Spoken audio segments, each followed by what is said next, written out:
We all have our favorite ARK Tames, and if you're new to ARK, you'll learn there are a lot of unique and exciting creatures. Most of the officially supported maps have well over 100 different possible beasts to choose from. Hi, I'm Vadd, and here are my picks for some Awful ARK Tames. And hey, I'm sure you have your idea of an Awful ARK Tame, so please share that in the comments. Let's get started with number 10, the Gigantanosaurus, or the Giga. Look, I get it. T-Rexes are super cool, and the Giga looks like a 3 times larger T-Rex with more teeth and extra chomp. We both know the first time you see a Giga out in the wild, you just have to have it. You already know this giant southern lizard is going to be delivering devastating damage. Its jaws hang open and they just look hungry and ready to devour you whole. Before you've even started the tame one, you've already started to picture crushing your enemies, seeing them driven before you, hearing the lamentations of their, okay, hey, listen, calm down, easy there. Here's the thing, you finally do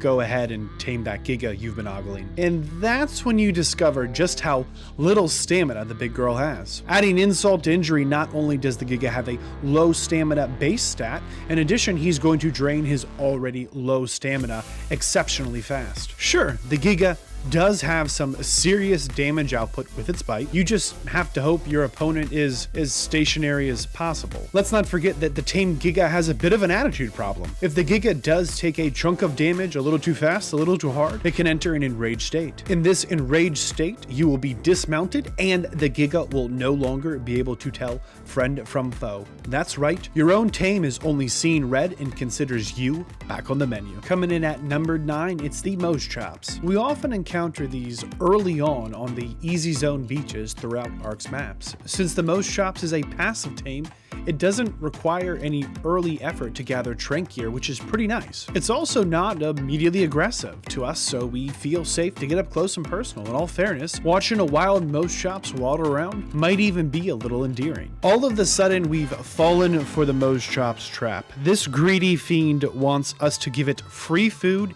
and probably a belly rub if we fell for that trick too. This nice passive tame can turn real quick into 7 levels of RNG fiery doom. Sure, a wild Mouse Chops might just ask for a berry, easy enough. But next time into the cycle, that wild Mouse Chop starts demanding giant bee honey, cooked lamb chop, maybe just a rare flower. All of a sudden, night is coming, and as the ultimate beach bob, you've spent your time giving away your own food to this derpy beach dweller. Often, since the Mouse Chops prefers to run instead of fight, any other wild beast that arrive while you're taming is going to most assuredly ruin the process. Even if you did get lucky enough to finally tame your Mouse Chops, it's fairly useless. Sure, it can be ridden without a saddle, but it's slower than just about every other tame you encounter on the beginner beaches. It's not only slow, it's got very low combat stats and a small health pool.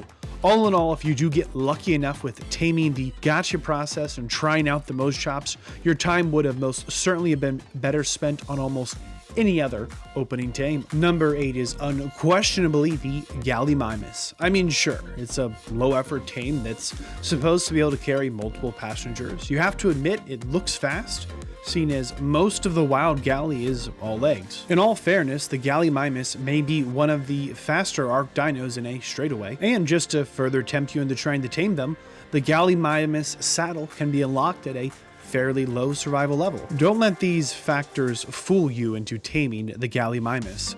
That saddle you unlock the ability to make requires 25 metal ingots. That's 50 pieces of refined metal ore right there. And that same speed you coveted a moment ago is going to also mean you likely need to build a trap for this tame, as it's going to outrun you for sure. All of a sudden, the Gallimimus tame is becoming more and more time intensive and resource hungry. Now, if you did make the commitment to taming a Gallimimus and you also craft the saddle for your trimates to join you as you ride together into victory, for there comes a day when all must fight and yeah, you're over encumbered. You actually can't move. All that speed and you're going absolutely nowhere. The Gallimimus has a low carry rate and resource gathering potential. Worse, when you do inevitably get into a fight with anything, the wild Gallimimus has some of the lowest base health points in melee in ARK. And number 7 is the Phoenix. ARK's Firebird can be as elusive as it is hot. Like a mirage, the Phoenix only appears in an extreme heat wave. Most of the currently supported ARK official maps don't even provide this environmental effect to begin with. Visually, the Phoenix is most everything you might want, and you don't even need a saddle to ride this beauty once you tame your own. Who doesn't want to have this flaming mount as their own? Let's not forget the Phoenix is considered a rare spawn and again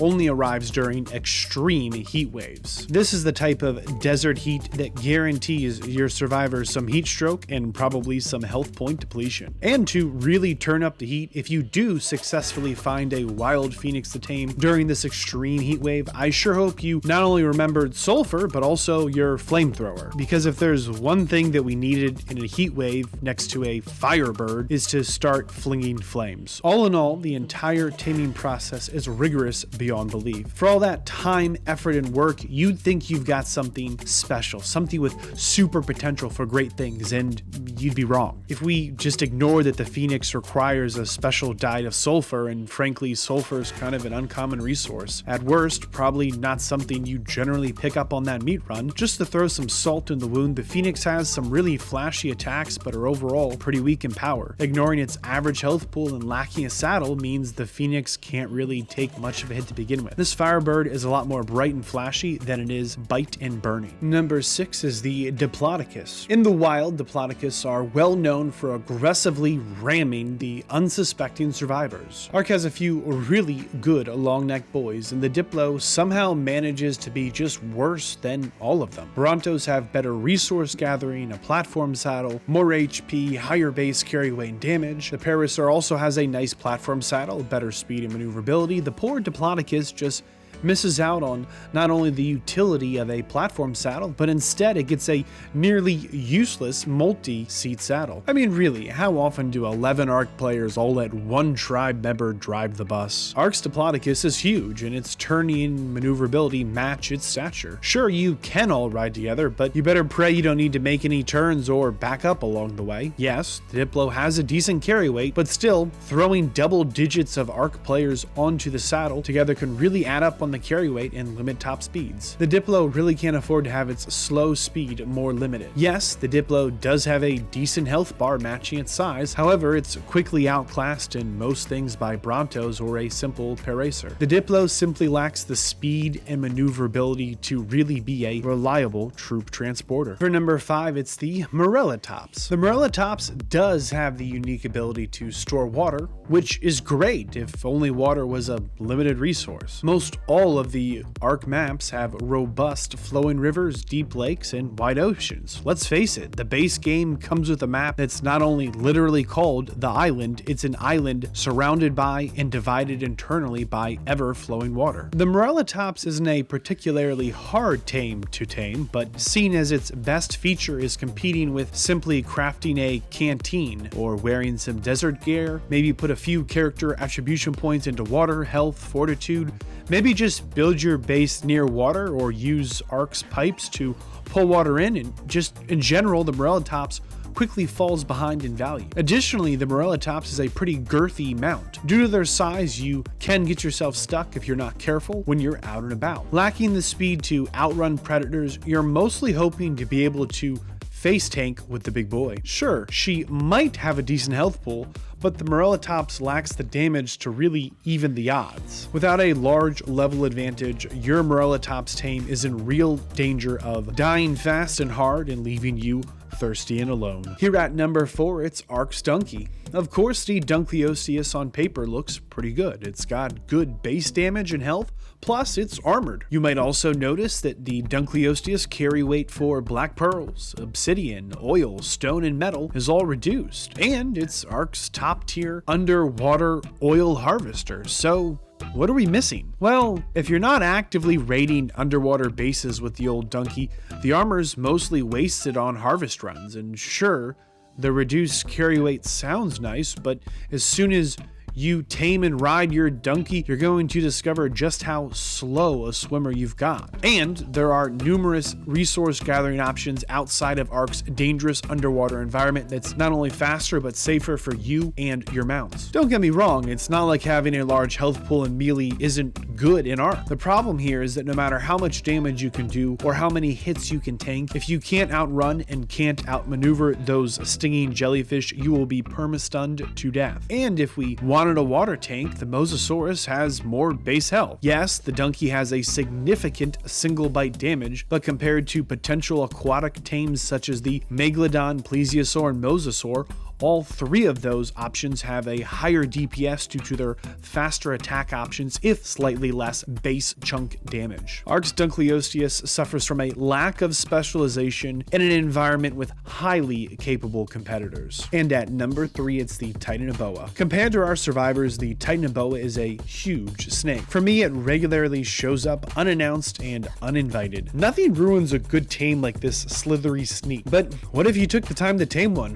What would you get? Well, let me tell you, not much. Here's the thing, to tame the Titanoboa, you have to give up your precious fertilized eggs. That means that back at your home base, you have a breeding pair of something that is actively producing hatchable eggs for your tribe's benefit. Go ahead and rob your own nest to have a chance at taming the Titanoboa. Most likely, even for a low-level Titanoboa, you'll need to feed them a few fertilized eggs. This passive taming can be easily interrupted by the locals in the Titanoboa's neighborhood. The only way to really be effective here is to have a flying mount and to drop your hard-earned fertilized eggs from up above for the Titanoboa to slurp up. Say you manage to pull all of this up and you make it safely back to your base with your snake. This is when you learn you can't ride the giant slither. Not only can you not ride the Titanoboa, but no matter how much you feed it, he won't leave any droppings to even make some fertilizer. Sure, the Titanoboa does deal bonus toper damage, but if you've progressed enough to get off the ground and you have a flyer, and you have a base that also has a breeding pair that's giving you regular fertilized eggs, you don't need the Titanoboa to trank anything out. You have access to better, more effective, safer, and less time-intensive tools. Even if you did risk it and take your Titanoboa out to trank a future potential tame, the snake's low health pool would most likely cause your expensive tame to die in the process. The Titanoboa somehow manages to be just the worst at its one job it's supposed to be useful for. Number 2 is the Compy. One of ARK's smallest carnivore, the Compionathus, is mostly a joke. I mean, sure, they do get a pack boost, but you'd actually be better off breeding an army of dodos, as even the dodo bird has better base stats in both melee and health. In the wild, a solo compy won't attack you. They're curious little beasts, and if a gang of them arrive, they might jump an unprepared player. Listen, maybe you think they're cute and you just want to tame a little pet, but the compy's low health points means it's very likely you'll kill them before you can even knock them unconscious. This same low health pool and weak melee means you're not taming something that's going to really move the tribe forward. Worse, the compies are actually very picky eaters. You can only tame them with raw prime meat, raw prime fish meat, or raw mutton. Those are all supplies your tribe would definitely be better served using to tame a larger, more useful mount. If you do have the resources to waste taming a compy, you're better off leaving them in the base alone, as they lack the base stats to survive on most resource runs. If out exploring, your tamed compy is more likely to just draw more aggressive predators towards you. With an expensive taming cost, absolutely minimal post-tame value, the compy is truly one of ARK's worst tames. Finally, for number 1, we have the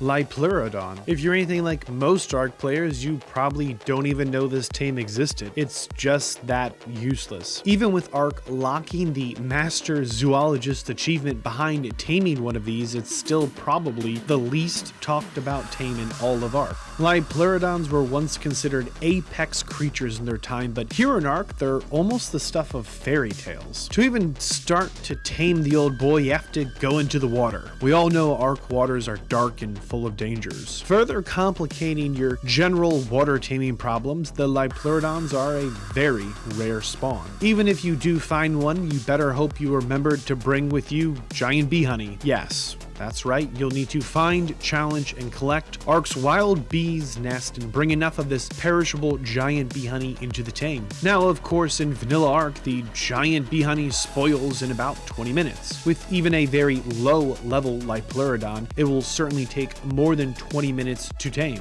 Let's say you do just happen to be just lucky enough and prepared enough to tame the wild Lipluridon. Enjoy one of the slowest swimmers in all of ARK. The Lipluridon not only swims slow, it only turns with wide, cumbersome angles. Yes, the Lipluridon does have a good chunk of health and melee, but the clock is ticking. That's right, this tame will literally vanish after about a half hour. After a massive amount of planning, luck, and skill, you're stuck with a tame you can't even keep. These are some of my picks for some awful ARK tames. I want to hear from you in the comments. What tame didn't deserve to be here? What creature do you feel should be added as a terrible tame? Please leave a comment and let me know what you think. If you like this video, click like. If you're not subscribed, now is a great time to do so. I am always uploading new and exciting things. The best way to see them first is, of course, a subscription, so click subscribe. Don't forget to enable all notifications, and as always, thank you very much for watching this video. I'm Vadd, and I'll see you here next time.